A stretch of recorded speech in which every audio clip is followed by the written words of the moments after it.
The sheriff handed me an eviction notice for my road. "Ma'am says you're trespassing every time you drive to your cabin," he shrugged apologetically. "HOA claims that dirt road belongs to them now." I looked at the paper, then at the chain blocking my family's 30-year path home. The metal links were still warm from the morning sun, and I could smell fresh concrete from the new barriers. Behind them, my grandfather's cabin sat like a hostage. "Sheriff," I said, pointing across Willow Creek, "see that bridge?" 200 yards away, the morning commute was starting. Mercedes after BMW after Tesla, all crossing the wooden span my grandfather built in 1923. Every single car from the Pristine Meadows development heading to their important jobs in the city. "That's my bridge. Wonder how they'll feel about swimming to work." His eyes went wide as the math clicked. "Ever been trapped by your own neighbors?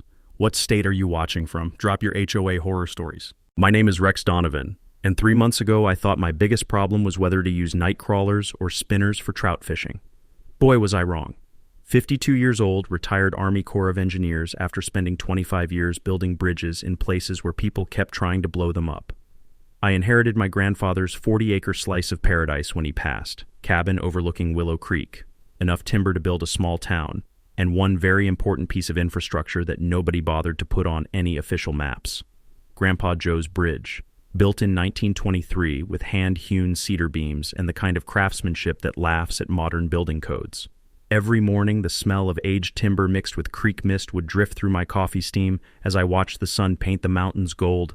The sound of water flowing over smooth stones below was better than any meditation app these city folks pay for. For 30 years, life was simple. Drive across the bridge, reach my cabin, fish until my problems felt manageable. The crunch of gravel under my truck tires was the only alarm clock I needed. Then some genius developer discovered they could build luxury homes without luxury infrastructure costs. Pristine Meadows, and yes, that's the actual name, because apparently irony is dead. 200 McMansions crammed onto what used to be peaceful ranch land, each one priced like a Manhattan penthouse. The marketing promised rustic luxury living, which translated to charging $800 grand for the privilege of complaining about actual rural life. Here's the beautiful part. The developer saved a fortune by not building his own bridge. Why spend money on infrastructure when some old veteran already maintains perfect creek access? Just assume he'll keep doing it forever, right? Enter our villain, Cordelia Whitmore. Picture every HOA horror story you've ever heard, then add law school and a superiority complex. 45 years old, moved from Seattle to escape urban problems while importing every bit of her entitled attitude. She drives a white BMW that gets detailed twice weekly. You can actually smell the Armor All from 50 feet away. The woman treats everyone in service jobs like they personally disappointed her mother at some charity gala. Cordelia got elected HOA president 6 months after moving in, running on maintaining community standards. What she really meant was making everyone's life miserable until the neighborhood matched her Pinterest fantasies. Her first move? Forming committees, architectural review committee to nitpick paint colors, landscaping standards committee to measure grass height with actual rulers, community improvement committee to find new things to ban, each staffed by people who moved to Montana specifically to avoid neighbors, then immediately started micromanaging everyone else's property. The complaints started innocently. Could I maybe not run my chainsaw on Saturday mornings? Were my solar panels really aesthetically appropriate? Would I consider painting my cabin something more community-friendly than weathered brown? I made the fatal mistake of ignoring them. That's when Cordelia's law degree kicked into overdrive. She discovered the original developer had promised residents a community bridge within 5 years of groundbreaking. That deadline passed 18 months ago, but the developer had conveniently gone bankrupt after finishing the houses. No bridge, no backup plan, no problem. They'd just commandeer mine. But first, my bridge needed to meet their standards. Fresh paint, decorative railings, weight limit signage requiring expensive engineering certification. The works. All at my expense naturally, for the privilege of continuing to provide free infrastructure to people who'd never bothered learning my name. When I ignored their 90-day ultimatum, Cordelia played her trump card. If I wouldn't upgrade their bridge, maybe I didn't deserve road access to my own property. That's how I learned that some people mistake kindness for weakness. They were about to discover the difference. The harassment started exactly 1 week after they chained my road. Tuesday morning, I'm sitting on my porch with coffee, watching the daily parade of luxury cars cross my bridge like nothing happened. The irony was thick as morning fog. They'd trapped me on my property while cheerfully using my infrastructure for their commute. The rhythmic rumble of expensive German engineering over century-old timber had become my new alarm clock.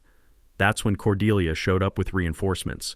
She parked her pristine BMW at the bridge entrance and climbed out carrying a clipboard, measuring tape, and a nervous-looking guy with a professional camera. The woman was dressed for a corporate takeover. Blazer, pencil skirt, heels that clicked against weathered planks like a countdown timer. Her perfume arrived 30 seconds before she did, some designer scent that probably cost more than my monthly grocery budget. "Mr. Donovan," she called, marching across my bridge like she owned it. "We need to discuss immediate safety concerns." I stayed in my chair, savoring my coffee and the morning show. Beautiful day for trespassing, Cordelia. She ignored that, unfurling her measuring tape with courtroom drama. "This structure is clearly substandard. Look at these railings, barely 3 feet high. County code requires 3.5 feet minimum. Years ago, I'd learned that when civilians start quoting building codes, they usually know just enough to be dangerous. During my Army days, I'd seen second lieutenants do the same thing with field manuals. Memorize one regulation and assume they understood the entire system. "That's for public bridges," I said calmly. "This is private property."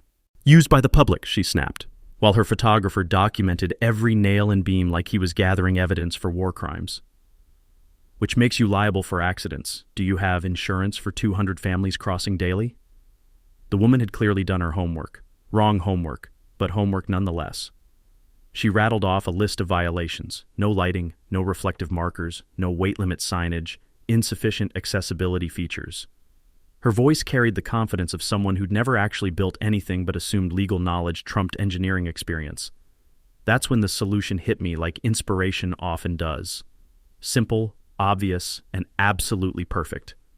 I stood up, walked to my truck, and pulled out my camera. If she wanted documentation, we'd document everything. "You know what, Cordelia? You're absolutely right." I started photographing her photographer, which seemed to break his concentration. "This bridge definitely needs a complete safety evaluation. Better shut it down until we can get proper engineering assessments." The transformation was instant. Her face went from smug satisfaction to pure panic, faster than a trout hitting a fly. "Shut it down? You can't close the bridge." "Ma'am, if it's as dangerous as you claim, wouldn't closing it be the responsible thing to do? Can't have 200 families risking their lives on substandard infrastructure?" I continued photographing while she backpedaled. The telephoto lens that had looked so intimidating aimed at my property suddenly felt much less powerful when pointed back at them. "Now wait just a minute," she sputtered. "I didn't say it was immediately dangerous, but you documented safety violations and liability concerns. As the property owner, I have a duty to protect public safety. Better safe than sorry." This is where my engineering background came in handy. I walked to my shed and returned with a stack of official-looking forms. Actually just old permit applications I'd saved, but they looked impressive. Started filling them out with the serious attention of someone following proper protocols. "What are those?" she demanded, her voice climbing an octave. "Emergency closure paperwork, bridge inspection requests, liability assessments, engineering evaluations. Could take weeks to process, maybe months during hunting season when the county inspector gets busy." You could watch the math happening behind her eyes. 200 homeowners, one bridge, no alternate route that didn't add 45 minutes to every trip. Her property values, her HOA authority, her entire power structure, all balanced on my grandfather's supposedly substandard bridge. "Perhaps I was hasty in my assessment," she said quickly. "The bridge seems adequate for current needs." "Oh no," I continued writing. "You've raised serious safety concerns. Can't ignore those. What if someone gets hurt and discovers the HOA president identified hazards but failed to act? That's textbook negligence." Her photographer had stopped shooting and was edging toward the car like a smart man sensing trouble. "Mr. Donovan, let's be reasonable." "I am being reasonable. You identified violations. I'm addressing them through proper channels, with official engineering evaluations, just like you recommended." The county inspector who showed up the next day took one look at my bridge and laughed. "Whoever complained doesn't know bridge construction from barn raising," he said. "This thing's built better than half our county infrastructure. Mind if I bring some students out? They should see what real craftsmanship looks like. Sometimes the best defense is letting your opponent defeat themselves." Cordelia didn't take humiliation well. Within 48 hours of the inspector's visit, she launched what I can only describe as a full-scale character assassination campaign. If she couldn't attack my bridge, she'd attack me personally. It started with whispered conversations at the country club. I heard about it from Buck Morrison, my contractor buddy, who occasionally did work for the development. "They're saying you're unstable," he told me over beers at Murphy's Tavern, the smell of grilled burgers mixing with his disbelief. PTSD, dangerous vet, the whole 9 yards. Cordelia's telling anyone who'll listen that you threatened her with violence. That was a flat-out lie, but lies travel faster than truth in small communities. Next came the paperwork blitz. Noise complaints filed every time I started my chainsaw, which, for the record, was always during legal daytime hours. Environmental violation reports claiming I was disrupting wildlife habitats by maintaining my own property. Zoning complaints about my solar panels being visually intrusive in a natural setting. Each complaint required me to take time off, meet with county officials, provide documentation, prove my innocence. Death by 1,000 bureaucratic cuts. The familiar smell of stale county office coffee and the scratch of pens on violation forms became my unwelcome routine. But Cordelia's masterpiece was the emergency HOA meeting she called to discuss community safety concerns regarding bridge access. I wasn't invited naturally, but word travels fast in rural Montana, especially when you've got friends like Rita Rowan, the accountant who lived in the development but thought the HOA board had lost their collective minds. She slipped me the meeting notes along with her own commentary scrawled in the margins. This woman is certifiably nuts. According to Rita's intel, Cordelia had presented a PowerPoint titled Infrastructure Crisis Management. She'd hired a private investigator to dig up dirt on me. Turns out 25 years of military service and clean living doesn't provide much ammunition. She'd consulted with 3 different attorneys about forcing me to sell through eminent domain. She'd even contacted the state transportation department about declaring my bridge critical infrastructure, requiring public oversight. The woman was hemorrhaging money on this vendetta. That's when I decided to remind her exactly who held the real power in this relationship. I printed up laminated signs.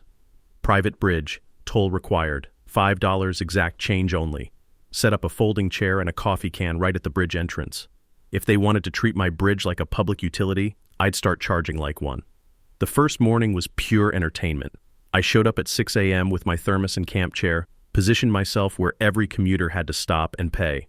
The early risers were so shocked they just handed over $5 bills without argument. The metallic jingle of coins hitting the bottom of my coffee can became the sweetest sound in Montana. By 7 a.m., word had spread through the development like wildfire. Cars backed up for half a mile, everyone trying to figure out what the hell was happening.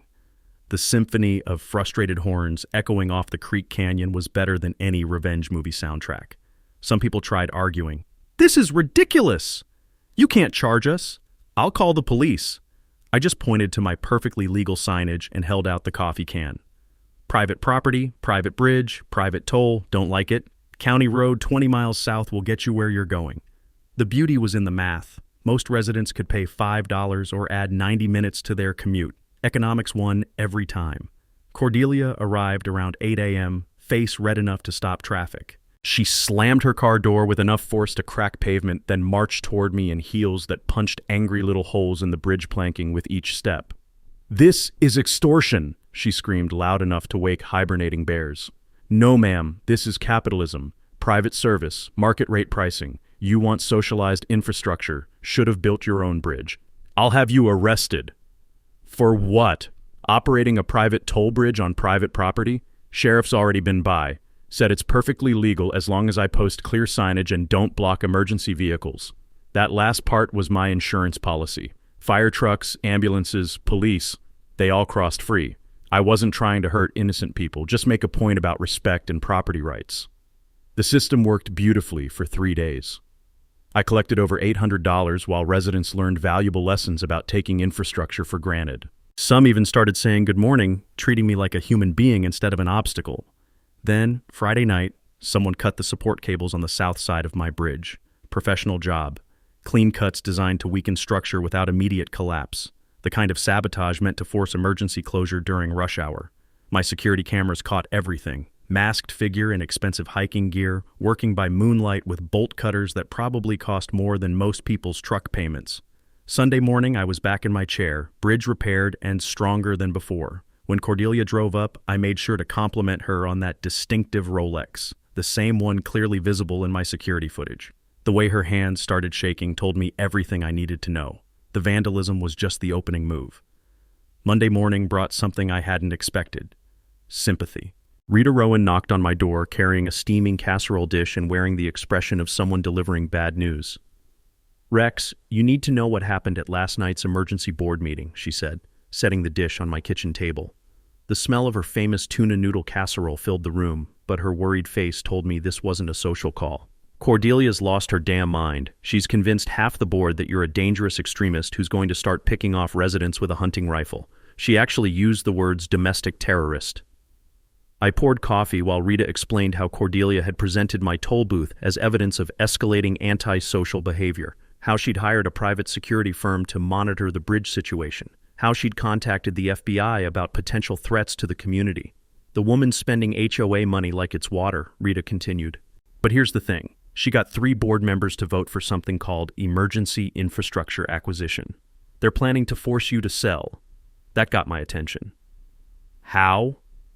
"Eminent domain. She's trying to get the county to declare your bridge essential infrastructure and seize it for public use." I'd dealt with eminent domain before, during highway projects in the Army. It's a powerful tool, but it requires proving public necessity and following strict legal procedures. In rural Montana, for a bridge that had been private property for a century, that was a hell of a long shot. But it told me something important. Cordelia was desperate enough to risk everything. Tuesday brought the first sign of her new strategy. A certified letter from Hendricks, Stone & Associates demanding I cease toll collection within 48 hours or face immediate legal action for operating an unlicensed commercial enterprise. I called my attorney, Maggie Sullivan, a local girl who'd made good in law school but came home to practice because she missed the mountains. Her laugh when I read the letter was worth the consultation fee. "Rex, they're bluffing with a pair of twos. You can charge tolls on private property until the cows come home. This letter isn't worth the paper it's printed on." But Wednesday brought something that wiped the smile off my face. I was checking my bridge supports when I noticed fresh damage to the wooden pilings, deliberate gouges that weakened the load-bearing capacity. Someone had taken a chainsaw to the underwater supports, cutting deep enough to compromise structural integrity, but not enough to cause immediate collapse. This wasn't vandalism anymore. This was attempted murder. The cuts were positioned to fail during maximum load, morning rush hour, when the bridge carried the most traffic. If those supports gave way with cars crossing, people would die. And guess who'd be blamed for the unsafe structure? I spent the entire day underwater in waders, reinforcing every damaged support with steel brackets and concrete anchors. The creek water was cold enough to numb my hands, but anger kept me warm. By evening, the bridge was stronger than ever, but the message was clear. Cordelia had crossed a line from harassment to something much darker. That night, I didn't sleep. Instead, I sat on my porch with night vision binoculars and a thermos of coffee, watching for movement. Around 2 a.m., I got lucky. 2 figures in dark clothing approached my bridge from the downstream side, moving carefully through the shadows. They carried what looked like cutting tools and approached the new support brackets I'd installed. The distinctive click of expensive hiking boots on wet rocks carried clearly in the still air. I let them get close enough to start working, then hit them with my spotlight. "Evening, folks. Beautiful night for infrastructure terrorism." They ran like startled deer, but not before I got a clear look at both faces. One I didn't recognize, probably hired muscle. The other was someone I knew well. Thursday morning, I called Sheriff Morrison with my security footage and eyewitness testimony. What I told him made his coffee mug stop halfway to his mouth. "You're sure it was her?" "Clear as daylight. Cordelia Whitmore, HOA president, attempting to destroy private property in a way that could kill innocent people." The sheriff was quiet for a long moment. "Rex, this changes everything. We're not talking about civil disputes anymore. This is criminal. What do you need from me? Keep documenting everything. Don't confront her directly. Let us handle this through proper channels." He paused. "And Rex, maybe vary your routine for a while. Someone willing to sabotage a bridge might try more direct methods." That afternoon, I installed motion-activated floodlights around my entire property and upgraded my security system. If Cordelia wanted to escalate to attempted homicide, I'd make sure every move was recorded in high definition. Some people mistake patience for weakness. They were about to learn the difference between a strategic retreat and a tactical withdrawal. The phone call that changed everything came at 6:47 a.m. on a Thursday. "Rex, get down here now. Don't talk to anyone, don't call anyone, just come." Maggie Sullivan's voice had the tight control of someone trying not to scream with excitement. Her law office smelled like burnt coffee and desperation when I arrived 20 minutes later. Maggie looked like she'd been up all night, papers scattered everywhere, laptop glowing, and the manic expression of a prospector who'd just struck gold. "Tell me you didn't break any laws getting this information," I said, settling into the chair across from her desk. "Didn't have to. Sometimes criminals are stupid enough to leave their evidence in public filings." She turned her laptop toward me. "Remember how Cordelia keeps threatening eminent domain? That got me thinking. Where's an HOA getting money for this kind of legal war?" The screen showed bank documents that made my stomach drop.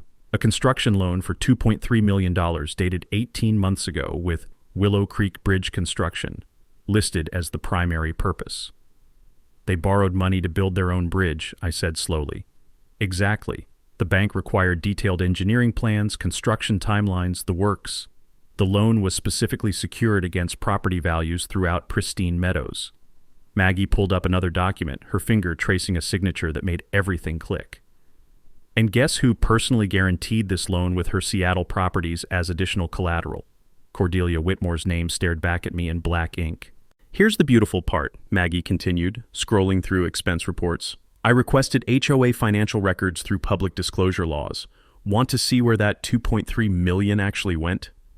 The spreadsheet was breathtaking in its audacity. $400,000 for clubhouse enhancements, which included a wine cellar that cost more than most people's cars.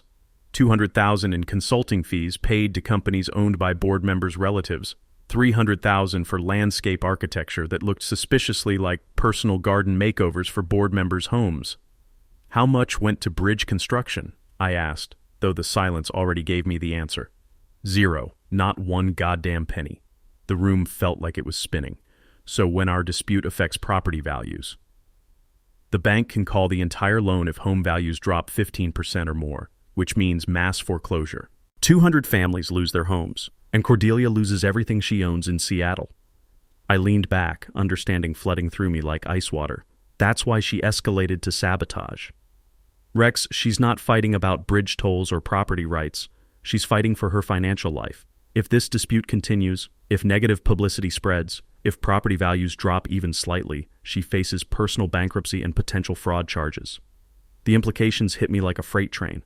Every desperate move Cordelia had made, the harassment, the sabotage, the attempted bridge destruction, suddenly made perfect sense. She wasn't protecting the community. She was protecting herself from prison. "What happens if we expose this?" Maggie's smile was sharp enough to cut glass. 200 innocent families discover their HOA president stole their infrastructure money and put their homes at risk. Cordelia faces federal fraud charges. The community implodes. And if we don't? She keeps escalating until someone gets hurt, because right now you're the only thing standing between her and complete financial ruin. Through the office window, I could see my bridge spanning the creek, cars crossing like they did every morning. Each vehicle carried someone who had no idea their home was balanced on a foundation of lies and embezzled money. "Maggie," I said quietly, "what's the difference between justice and revenge?" "About $2.3 million, she replied. "The question is, what kind of man are you? Time to find out. I chose justice. But justice, I learned, requires an army." That evening, Murphy's Tavern smelled like grilled burgers and revolution. I'd called the meeting for 6 p.m., figuring the after-work crowd would provide good cover for what was essentially a conspiracy to take down the most powerful person in the county. Maggie arrived first, lugging a banker's box that clinked with the sound of justice in manila folders. Buck Morrison showed up still wearing his tool belt, sawdust in his hair, and the satisfied look of someone who'd spent the day building something that would last. Rita Rowan came in, clutching her laptop like it contained nuclear codes, which, considering the financial bombshells she'd uncovered, wasn't far from wrong. The surprise guest changed everything. Father Miguel Santos, 68 years old, built like he'd wrestled bears for fun, carrying the kind of moral authority you can't buy or fake. When Father Miguel took a side in local disputes, the community listened. His presence meant this wasn't just about my bridge anymore. It was about the soul of pristine meadows. "Rex," he said, settling into our booth with coffee black enough to strip paint, "Rita tells me we're dealing with more than neighborhood politics here." I spread out everything we'd discovered, The stolen $2.3 million, Cordelia's personal guarantees, fraud disguised as community improvement. Father Miguel listened without interrupting, his weathered face growing darker with each revelation. 200 families, he said finally, the weight of pastoral responsibility heavy in his voice. Good people who trusted their leaders to protect them. That's why we're here, I said. We need a plan that saves the innocent and punishes the guilty. And we need it fast, Rita added, pulling up her laptop screen. I've been tracking HOA spending patterns. Cordelia's burning through their remaining funds trying to destroy Rex. At current rate, they'll be bankrupt in 6 weeks. Buck leaned forward, his contractor's mind cutting through the complexity. So we're racing against time. Either we fix this before she spends everything or the whole community goes down with her. Maggie opened her legal box, revealing documents organized with prosecutor-level precision. Here's what we've got. Clear evidence of fraud, conspiracy, and misappropriation of funds. Enough to put Cordelia away for 10 years if we present it right. But presenting it wrong destroys 200 innocent families, Father Miguel observed. We need surgical precision, not nuclear weapons. That's when Rita revealed her masterpiece, a 3-phase plan that would have impressed military strategists. Phase 1, she explained, turning her laptop so we could all see the flowchart. We approach the reasonable residents privately, people like Tom Bradley, the retired teacher, and Sarah Martinez, the nurse. Community leaders who aren't on Cordelia's payroll. We show them the evidence, get them organized. Phase 2, Maggie continued, we present Cordelia with an ultimatum. Accept our bridge sharing agreement and resign quietly, or face full criminal prosecution and community exposure. Give her 72 hours to decide. Buck grinned like a man who'd found the perfect tool for a difficult job. Phase 3. If she chooses wrong, we hold the most educational county meeting this town's ever seen, complete with financial records, audio recordings, and a PowerPoint that'll make her wish she'd never heard of Montana. The beauty of the plan was its simplicity. We weren't trying to destroy anyone, we were offering choices and consequences. Cordelia could save herself and the community by doing the right thing, or she could face justice the hard way. What about practical details? I asked. Bridge operations, community relations, long-term solutions? That's where Buck's contractor experience became invaluable. Actual cost to build a proper community bridge, $180,000. I can have construction started within 30 days if they want their own infrastructure. Bridge sharing agreement cost $200 per month maintenance fee, I added. About $1 per household per month, less than their cable bills. Father Miguel nodded approvingly. Reasonable solutions that protect everyone's dignity. That's how communities heal. Rita had been taking notes, and now she looked up with the expression of someone who'd just solved a particularly complex equation. I've been thinking about the legal precedent this could set. When HOA boards misappropriate funds, residents usually have no recourse. But if we document everything properly, we could create a template for other communities facing similar fraud. You mean turn this into a case study? Maggie asked, her lawyer instincts engaging. Exactly. Rex's situation could help thousands of people nationwide who are dealing with corrupt HOAs. Document the process, share the legal strategies, create resources for property owners fighting similar battles. The room went quiet as we absorbed the implications. We weren't just fighting for my bridge or their community. We were potentially creating tools that could help people everywhere stand up to petty tyrants and financial fraud. Gentlemen, Father Miguel said, raising his coffee cup. Ladies, I believe we're about to do something important. Outside the tavern windows, the sun was setting over the mountains, painting the sky the color of justice. Tomorrow, we'd find out what Cordelia was made of, and whether a community built on lies could choose to rebuild itself on truth. Cordelia's response to our ultimatum was swift, expensive, and absolutely insane. Monday morning, I woke up to the rumble of diesel engines and the crackle of radio chatter. Through my bedroom window, I could see 3 black SUVs parked at my bridge entrance, each containing men in tactical gear who looked like they'd rather be anywhere else than babysitting a rural property dispute. Private security, the team leader explained when I approached with my morning coffee. His name tag read Hendricks, and he had the uncomfortable expression of someone being paid to do something stupid, hired to monitor bridge safety and document any threatening behavior. The beautiful irony wasn't lost on me. These mercenaries had to cross my bridge and pay my toll to reach their surveillance position. I wondered if Cordelia had explained that part when she hired them at $300 per hour. You boys planning to pay the $5 toll? I asked innocently. Hendrix's partner, a younger guy with nervous energy, actually reached for his wallet before Hendrix stopped him. We're not paying tolls. This is official security business. Then you're trespassing on private property, I said cheerfully, pulling out my phone to record. But since you're here, mind if I document your official security activities for my lawyer? By Tuesday, word about the armed guards had spread through the community faster than gossip at a church social. Rita called with updates from inside Pristine Meadows. Half the residents were furious about HOA money being spent on mercenaries, while the other half were terrified that their bridge dispute had escalated to military contractors. People are asking questions, Rita reported. Where's the money coming from? Why does a toll booth require armed response? Cordelia's losing support fast. Wednesday brought Sheriff Morrison to my door, looking like he'd been dragged into something he didn't understand. The morning mist clung to his uniform as he delivered news that confirmed everything we'd suspected about Cordelia's mental state. Rex, I need to ask about some allegations. Someone filed a complaint claiming you've been making terrorist threats against the community. I poured him coffee and showed him my security footage from the past week. Sheriff, the only threats around here are coming from those boys in tactical gear who keep asking neighbors about my anti-government activities.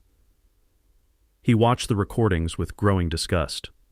Jesus, Rex. Private military contractors for a bridge toll? What's next? Calling in the National Guard?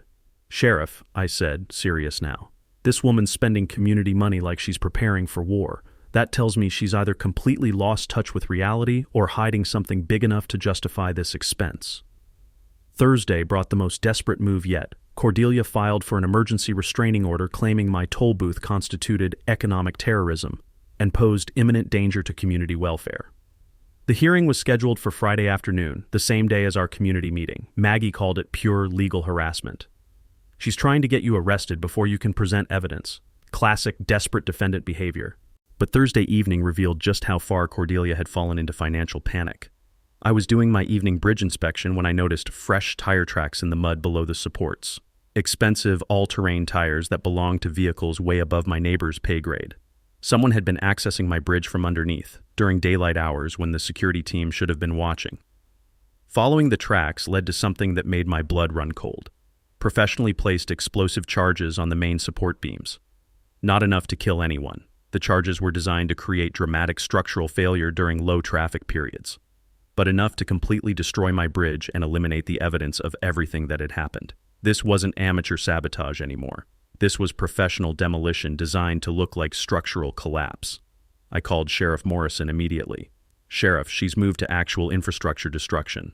I've got explosive charges on my bridge supports. Are you certain? 25 years military engineering, Sheriff. I know demolition when I see it. Someone spent serious money on this setup. The bomb squad from the county seat arrived within an hour, their floodlights turning my peaceful creek into a crime scene. What they found confirmed my worst fears. Military-grade explosives, professional placement, timing devices set for Friday morning rush hour. Whoever did this knew exactly what they were doing, the explosives expert told Sheriff Morrison. This wasn't meant to hurt people. It was meant to eliminate evidence and destroy property during maximum media impact. Friday morning, Cordelia made her final desperate play. She appeared at my temporary bridge checkpoint with a briefcase, her hands shaking so badly she could barely grip the handle. The morning sun revealed stress lines that makeup couldn't hide, and the hollow stare of someone who'd crossed lines they couldn't uncross. $1 million, she said, opening the case to reveal bundled cash that smelled like desperation and banking regulations violations. Take it. Sell me the bridge. Move somewhere far away and forget this ever happened. I looked at the money, then at her face. Cordelia, where does an HOA president get $1 million in cash? Her silence confirmed what we'd suspected. She'd raided every account, liquidated every asset, committed every financial crime necessary to buy her way out of consequences. Keep your money, I said quietly. Use it to hire the best criminal defense attorney you can find. After tonight's meeting, you're going to need one. The reckoning was 12 hours away. Friday night arrived with the weight of Judgment Day. Murphy's Tavern had never seen anything like it. Cars packed every available space, the gravel lot, the highway shoulder, even the creek access road for half a mile in both directions. The smell of diesel exhaust mixed with nervous sweat and the kind of anticipation that comes before public executions. People had driven from 3 counties to witness what everyone was calling the reckoning at Willow Creek. Inside, the tavern hummed with electric tension. Pristine Meadows residents sat stiffly among local ranchers who'd been watching this drama unfold with increasing entertainment. The ancient air conditioning wheezed against the crowd, and windows fogged with breath and barely contained anger. Rita had done her homework perfectly. Over the past week, she'd contacted 67 homeowners directly, sharing just enough financial information to get their attention without revealing our full arsenal. The result was a community at war with itself. Cordelia's shrinking circle of loyalists versus residents demanding accountability for their missing millions.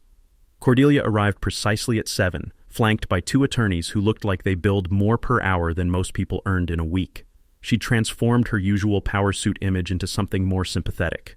A conservative dress that probably cost more than my monthly pension, but projected appropriate humility for someone facing community judgment. The psychological shift was masterful. Gone was the imperious HOA president who'd threatened lawsuits and hired mercenaries. In her place sat a woman who appeared fragile, almost victimized by circumstances beyond her control. If I hadn't seen the explosive charges and the $1 million bribery attempt, I might have been fooled. "Friends," Father Miguel began, his voice carrying 40 years of moral authority, "we gather tonight because trust has been broken. We're here to seek truth, demand accountability, and hopefully find a path forward that serves justice and community healing." The crowd settled into expectant silence, broken only by creaking chairs and the distant rumble of evening traffic crossing my bridge, a sound that reminded everyone exactly what this dispute was really about. Maggie rose first, her prosecutor's training evident in how she commanded attention without dramatics. "Before we discuss tolls or property rights, we need to address a fundamental betrayal of trust. Where did $2.3 million disappear to?" She'd prepared a presentation worthy of federal court. Bank records, contractor invoices, expense reports, and timeline charts that painted an unmistakable picture of systematic fraud. But it wasn't the numbers that hit hardest. It was the personal details that made abstract theft feel intimate and cruel. "Mrs. Patterson," Maggie said, addressing an elderly woman in the front row, "you've lived on a fixed income since your husband died, scraping together HOA dues every month because you believed the money was building community infrastructure. Would you like to know how much your HOA president spent on imported Italian marble for her personal garden walkway?" The number, $47,000, hit the room like a physical blow. Mrs. Patterson's gasp was audible, and murmurs of outrage rippled through the crowd like waves. "Mr. Bradley," Maggie continued, turning to the retired teacher, "you volunteered hundreds of hours organizing community fundraisers for bridge construction. Would you like to see receipts for the wine cellar that cost more than your annual pension?" Each revelation was a calculated precision strike. These weren't abstract financial crimes. They were personal betrayals of neighbors who'd trusted their community leader to protect their interests and their futures. But Cordelia's response surprised everyone. She stood abruptly, cutting off her lawyer's whispered warnings, and faced the crowd with something approaching defiance. "Everything I did was legal," she declared, her voice stronger than expected. "Every expenditure was voted on by the board, properly documented, and approved through official channels." "Legal doesn't mean ethical," Father Miguel observed quietly. "And it doesn't mean honest," Rita added from the back of the room, her accountant's precision cutting through the legal smokescreen.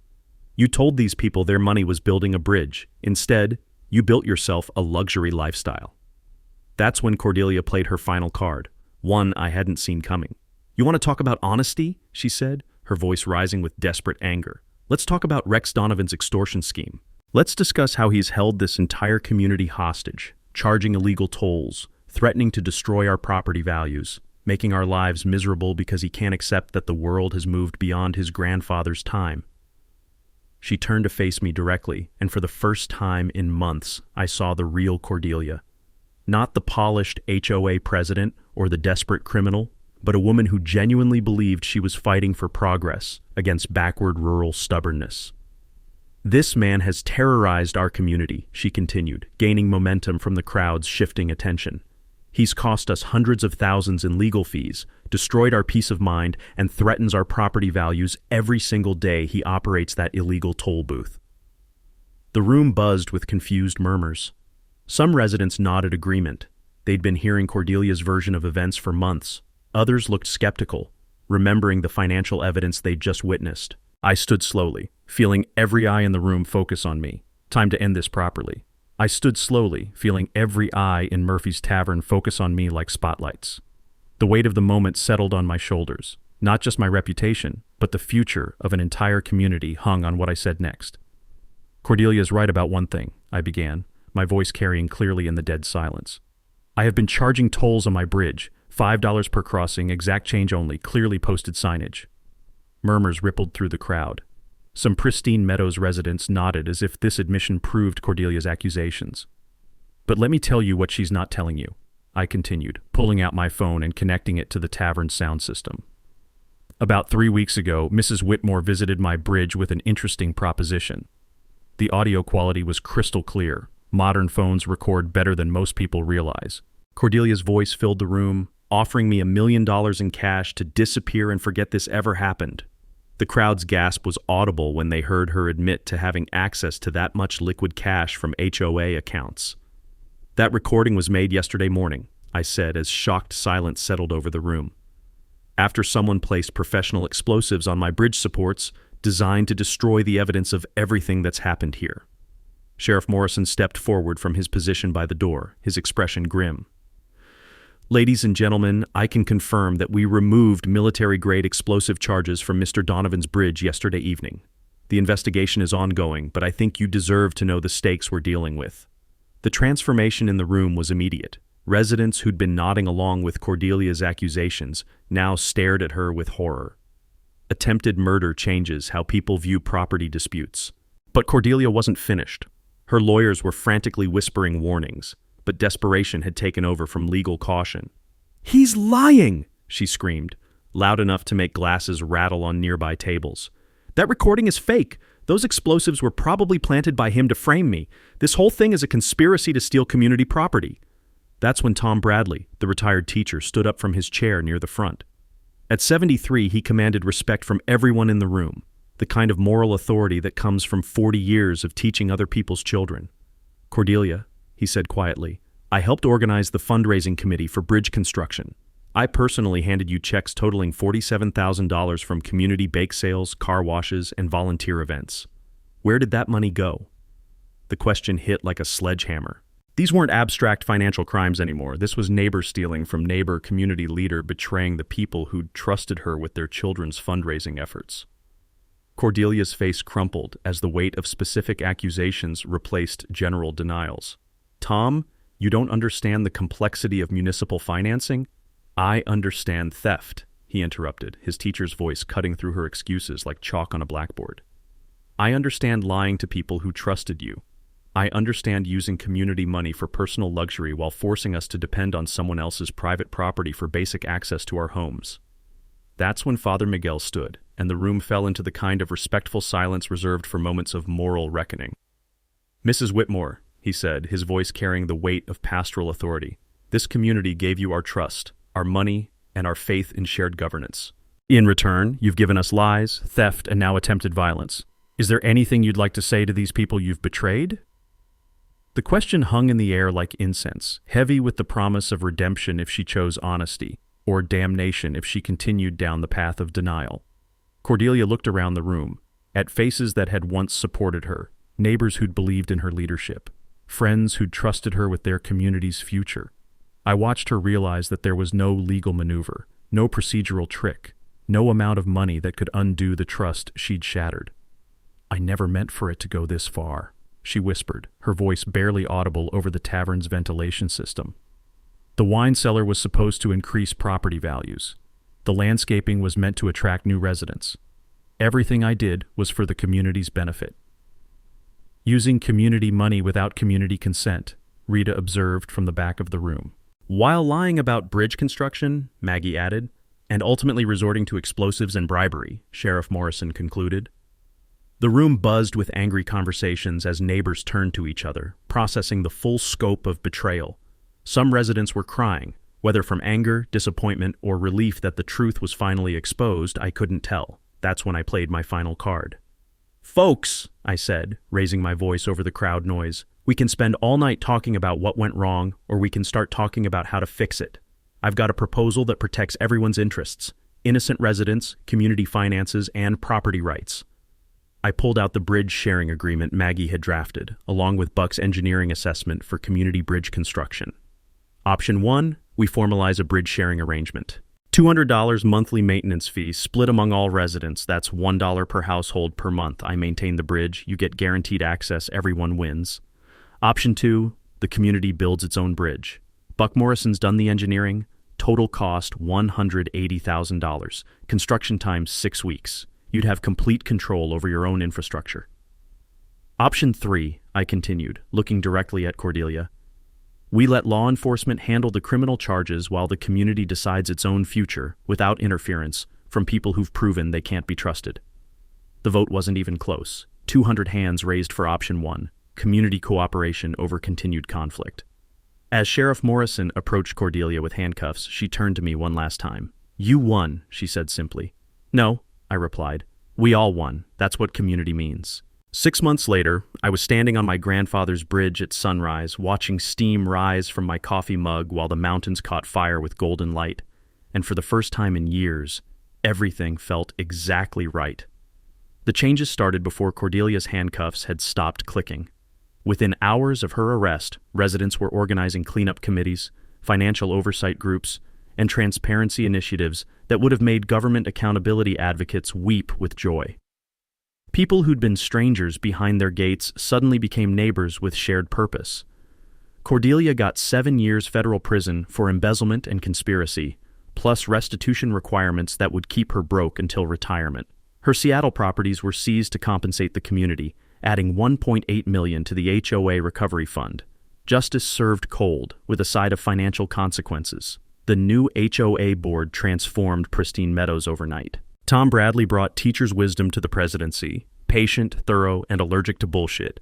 Sarah Martinez applied nurse-level attention to detail to community finances, creating transparency systems so robust that every resident could track HOA spending in real time. Rita Rowan implemented accounting practices that would have impressed federal auditors. The bridge sharing agreement worked like clockwork. $200 monthly for maintenance, paid cheerfully by residents who'd learned the hard way that infrastructure doesn't maintain itself. I upgraded the bridge with safety lighting, historical markers, and railings carved with my grandfather's original designs. The structure was stronger and more beautiful than ever, carrying both vehicles and the weight of community redemption. But the real magic happened in the relationships. Morning joggers started stopping to chat instead of hurrying past. Parents brought children to learn about engineering and local history, their questions filling the air like birdsong. Several families invited me for dinner. Turns out good people had been hiding behind those mansion facades, just waiting for leadership that brought out their better angels instead of their worst fears. The story went viral faster than gossip at a church social. National media loved the narrative of combat engineer defeating HOA corruption through documentation and determination.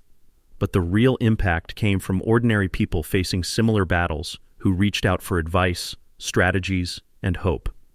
That's when Father Miguel planted the seed that changed everything. Rex, you've got hard-won knowledge that could help thousands of people. Maybe it's time to turn this experience into a mission. I launched a YouTube channel teaching people how to research HOA finances, document harassment, and use legal leverage to protect their property rights. The response was overwhelming. Turns out America is full of people trapped by corrupt community leaders who mistake legal degrees for licenses to steal and intimidate. Within a year, the channel had grown to 400,000 subscribers. More importantly, it connected me with lawyers, engineers, and activists fighting similar battles nationwide. We created a network sharing strategies, legal precedents, and resources that helped ordinary people defeat extraordinary corruption. The most rewarding part wasn't the subscriber count, it was the victory letters. Handwritten notes from families who'd exposed fraud using our documentation techniques. Email updates from communities that had recovered stolen funds and rebuilt trust. Photos of new bridges, playgrounds, and community centers built with money that corrupt boards had tried to steal. 2 years after the confrontation at Murphy's Tavern, Pristine Meadows held its second annual Bridge Festival.